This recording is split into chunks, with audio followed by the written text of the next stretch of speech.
Perkenalkan, nama saya J dari Bone. J pakai E. J pakai E, iya, Iya. siap.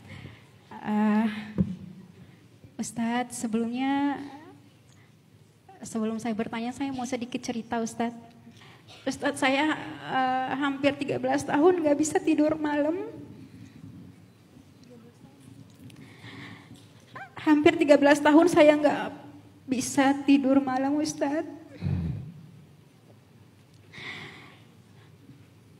Kalau tiba maghrib, saya selalu ketakutan, Ustadz. Apalagi kalau larut malam, Ustadz.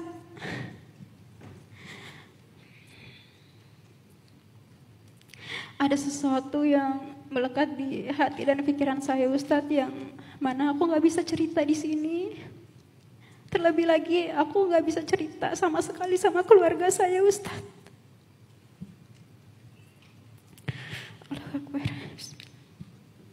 Ustadz, di akhir 2020 saya bertemu seorang laki-laki yang mana dia salah satu sahabat saya, Ustadz. Saya mempercayakan cerita hidup saya dan apa yang saya alami selama ini. Berkat dia, mungkin atas izin Allah, saya bisa tidur beberapa tahun ini, Ustadz.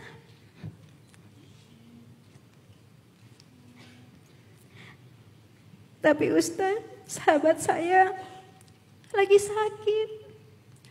Dia harus melakukan cuci darah selama 2 kali dalam sebulan.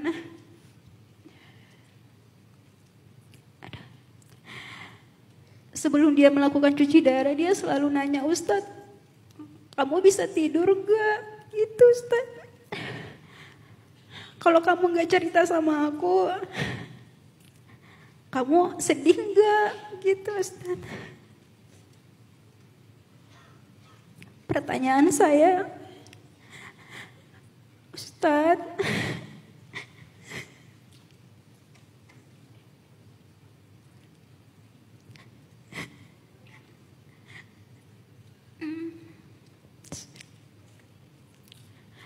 Ustadz,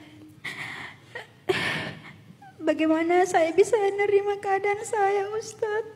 Kalau misalkan sahabat saya kenapa-kenapa, saya pengen kayak orang-orang yang kalau malam tuh bisa tidur, Ustadz.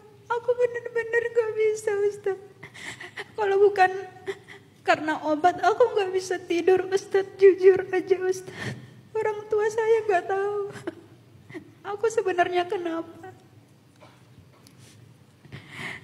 Dan yang kedua, Ustadz, pertanyaan saya, bagaimana saya bisa menguatkan sahabat saya, Ustadz?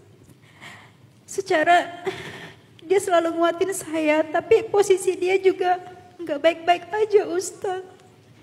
Aku bingung, Ustadz, harus gimana? Ya, pertama ikut prihatin dengan cerita Mbak J ya, tentang dirinya dan tentang sahabatnya.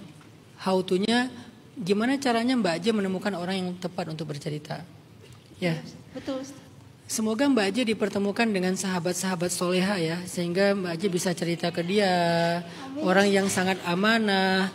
Karena menemukan circle positif sahabat-sahabat yang soleh-soleha itu adalah hal yang berharga dalam hidup.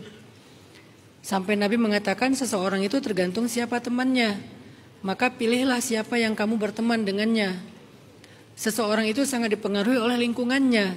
Teman bahasa Arabnya suhbah, lingkungan bahasa Arabnya bi'ah. Dua-duanya penting, suhbah dan bi'ah.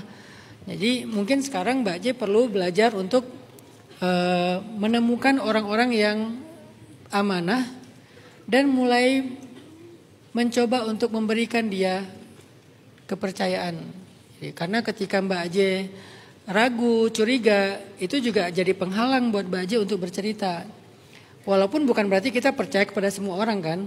Artinya sedikit dibuka ruang memberi kepercayaan itu juga butuh. Itu adalah kebutuhannya Mbak J.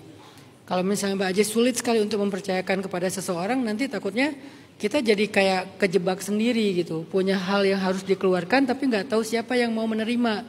Gara-gara bukan orang yang gak mau, kitanya belum tenang untuk mempercayakan. Nah, kita butuh memilih orang-orang seperti itu walaupun nggak ada yang lebih tahu isi hatinya daripada Allah. Nahnu nahkum bizzawahir, kata Umar. Kita menilai dengan sesuatu yang tampak. Nggak bisa kita menilai seseorang dari sesuatu yang nggak tampak, namanya suuzon.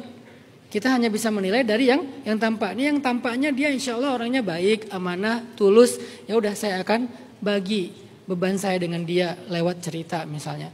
Ternyata nauzubillah salah gitu, keliru, orangnya nggak tepat, orangnya nggak amanah, serahkan aja sama Allah.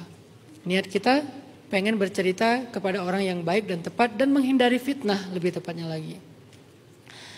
Jadi yang dibutuhkan Mbak Aje sekarang itu adalah teman untuk berbagi cerita dan semoga Mbak Aje menemukan orang-orang yang tepat seperti itu.